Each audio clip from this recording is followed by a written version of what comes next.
किसान भाइयों, अगर आपकी फसल बिना बारिश की अगर तनाव में है, मतलब आपने अपनी फसल सिर्फ बारिश के भरोसे लगाई है, उसको पानी देने का कोई और तरीका आपने नहीं रखा है।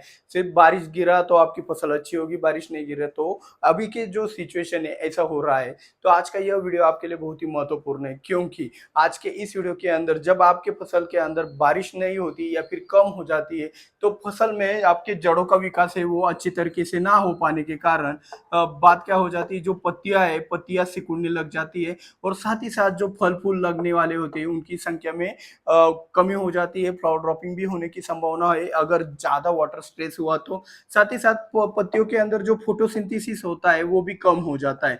तो ये क्यों होता है? सिर्फ और सिर्फ पानी की कमी के कारण। कुछ फसलों को तो इतना पानी, ज्यादा पानी लगता है कि वो पानी कम मिलने के कारण पत्तियों के अंदर पीलापन भी आ जाता है। और अगर हद से ज्यादा वाटर स्ट्रेस हुआ बारिश ना होने के कारण, तो आपकी पत्तियां पीली भी पड़नी शुरुआत हुई होगी। तो अगर ऐसी सिचुएशन आपके प्लॉट के अंदर है तो आज का यह वीडियो आपके लिए बहुत ही महत्वपूर्ण है। तो सबसे पहले जान लेते हैं कि भाई, बारिश जो भी चीज है इसका कोई अनुमान नहीं लगा सकता, कोई भी नहीं। मतलब अच्छे अच्छे धुरंधर नीचे बैठ जाते हैं नेचर के सामने। तो यहाँ पे हमें सिर्फ पूर्वानुभव जो भी होते हैं, हमारे पिछले अनुभव, उसी के सहारे हमें कुछ अनुमान लगा कर। अभी पहले तो बात देखो, अभी हम यहाँ पे दो प्रकार से आपको बताएंगे कि भाई पहले करना क्या चाहिए था, अभी सिचुएशन में फंस भी गए तो करना क्या है, मतलब होने से पहले क्या करना चाहिए था ये भी बताएंगे, और अभी इससे बाहर निकलना कैसे ये भी बताएंगे।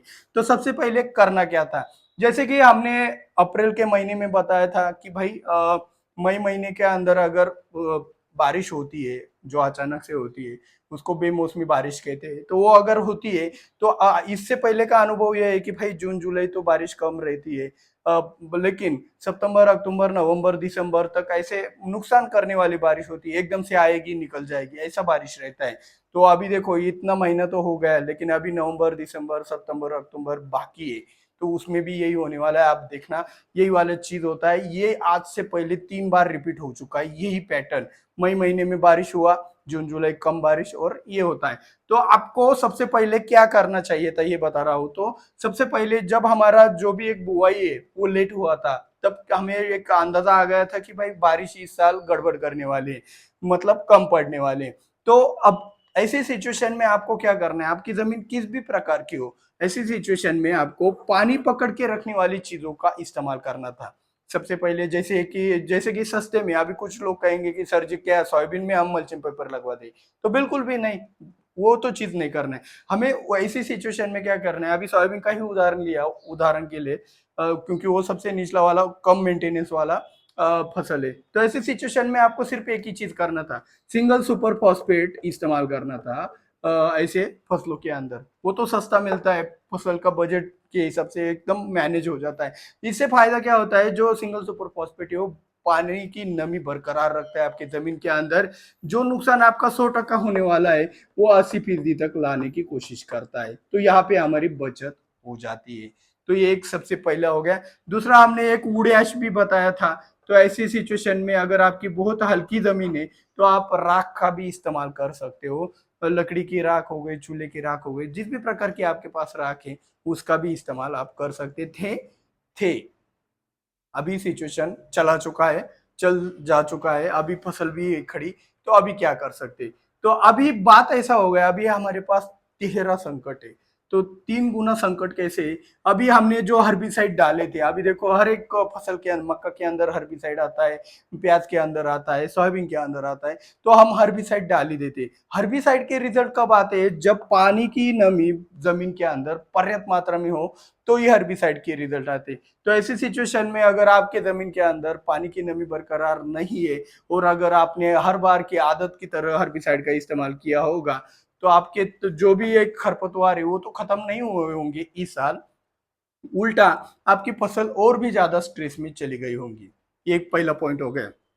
दूसरा पॉइंट क्या है, ऐसी सिचुएशन में कुछ लोगों को लगता है कि फोरकास्ट आता है कि से कल बारिश होने वाली है, परसों बारिश होने वाली है, और अगर वो नहीं गिरती है और उसके भरोसे आपने एक काम किया होता है कि आपने ब्रॉडकास्टिंग फर्टिलाइजर का इस्तेमाल कर दिया, 18 46 10 26 26, तो ये जो केमिकल फर्टिलाइजर है इनसे आपको फायदा भी हो सकता था अगर बारिश गिरा, लेकिन बारिश ना गिरने के कारण इनसे और भी ज्यादा हीट उत्पन्न होके मतलब उष्णता तैयार होके आपके फसल को और भी ज्यादा तनाव में लेके जाता है।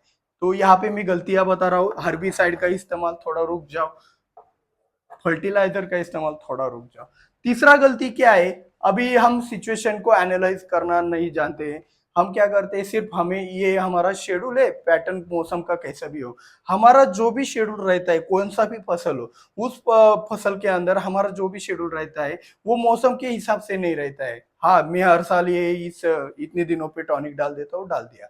तो इस साल अगर आपके एरिया के अंदर बारिश कम है तो आपके फसल के अंदर टॉनिक मत डालिए, टॉनिक मत डालिए। अगर आपको डालना भी है, अभी कहोगे सर जी आपने ये तो बता दिया टॉनिक डालने से क्या होगा, तो टॉनिक डालने से कुछ एक देखो यहाँ पे एक बात समझ लो, कुछ लोग कहते हैं भाई टॉनिक डालने से ताकत मिलेगी और फसल और भी ज्यादा मजबूत होगी।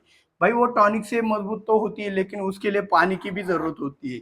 अगर आपको तो फसल को मजबूत बनाना है ऐसी सिचुएशन में तो आपको एंटी स्ट्रेस का इस्तेमाल करना है, जो आपको तनाव से बचाने का काम करेगा, जैसे सिलिकॉन ग्रीन मिरेकल, सिएप्टन, मार्केट में बहुत सारे प्रोटीन वाले प्रोडक्ट आते हैं, उनका भी आप यहाँ पे इस्तेमाल कर सकते हो। तो यहाँ पे आप ऐसे प्रोडक्ट का इस्तेमाल करें टॉनिक की जगह। अभी टॉनिक से ऐसा क्या होता है, जैसे कि आपने हर्बिसाइड का बताया, फर्टिलाइजर का बताया, तो टॉनिक से क्या नुकसान होता है। तो देखो यहाँ पे जड़ों का विकास सीमित है, यहाँ पे जड़ों को पानी नहीं मिल रहा है, न्यूट्रिशन नहीं मिल रहा है, और आपने एक्सपेंशन कर दिया, आपके जेब में पैसा नहीं और आपने बिजनेस बड़ा कर दिया, तो क्या होगा, बिजनेस ठप हो जाएगा। एकदम धीरे धीरे करके चलना होता है। तो फसल के अंदर बैलेंस रहता है, जितना नीचे से सप्लाई रहता है उतना ही ऊपर वो ग्रो करता है। तो ये जो बैलेंस है हम टॉनिक की वजह से बिगाड़ देते हैं, और जो हमारी फसल की जो भी तनाव वाली स्थिति और भी ज्यादा तनावपूर्वक बन जाती है, पत्तियों की साइज बढ़ जाती है, सप्लाई कम हो जाता है, तो यहाँ पे दिक्कत में आ जाते हैं। इसलिए टॉनिक, ब्रॉडकास्टिंग फर्टिलाइजर और हर्बिसाइड का इस्तेमाल करके फायदा होने की जगह नुकसान हो सकता है, तो आपको उससे परहेज करना है। तो अभी कुछ किसानों का एक सवाल होगा कि सर जी करे तो क्या करे, तो यहाँ पे करना क्या है, तो आपको जो भी ऑर्गेनिक फर्टिलाइजर है, जैसे कि वर्मी कंपोस्ट हो गया, उसमें भी नमी बरकरार रहती है बहुत ज्यादा, वर्मी कंपोस्ट हो गया, या फिर आपकी मूंगफली की खली हो गई, इस तरीके के जो भी एक फर्टिलाइजर है उनका इस्तेमाल करना है, ऑर्गेनिक फर्टिलाइजर का इस्तेमाल करना है। इससे क्या होगा, इससे आपके फसल के अंदर एक ताकत भी जाएगी और उन फर्टिलाइजर के कारण कोई नुकसान नहीं होगा। बस इतना ही कर सकते हैं, ऊपर से कोई छेड़छाड़ आपके फसल को नहीं करनी चाहिए, ऊपर से सिर्फ और सिर्फ एंटी स्ट्रेस का इस्तेमाल करना चाहिए। तो ये सिचुएशन टफ है। ऐसी सिचुएशन के अंदर आपका जो भी टारगेट रहता है ना फसल का, मुझे इतना क्विंटल निकालना है, उतना ये निकालना है इतने दिनों के अंदर, तो वो जो टारगेट है उसको आपके भरोसे नहीं चलाना है, उसको नेचर के हिसाब से चलाना है।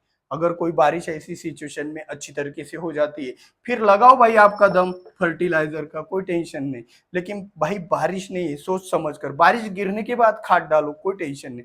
पहले गलतियां मत करो। अगर आप इन गलतियों के अंदर फंसे हुए हो तो मुझे कमेंट करके बताइए, सर जी आपने गलत बताया, सही बताया, मैं ऐसे ऐसी सिचुएशन में हूँ, जिससे बाकी किसानों को भी पता चले कि भाई क्या गलती होने से क्या परिणाम भुगतने पड़ते हैं। और हाँ, ये चीज अभी देखो, अभी इस साल ऐसा हुआ है तो अगले साल ऐसा होगा, ऐसा बिल्कुल भी नहीं है। उल्टा अगले साल बारिश अच्छा रहने का चांसेस और भी ज्यादा है।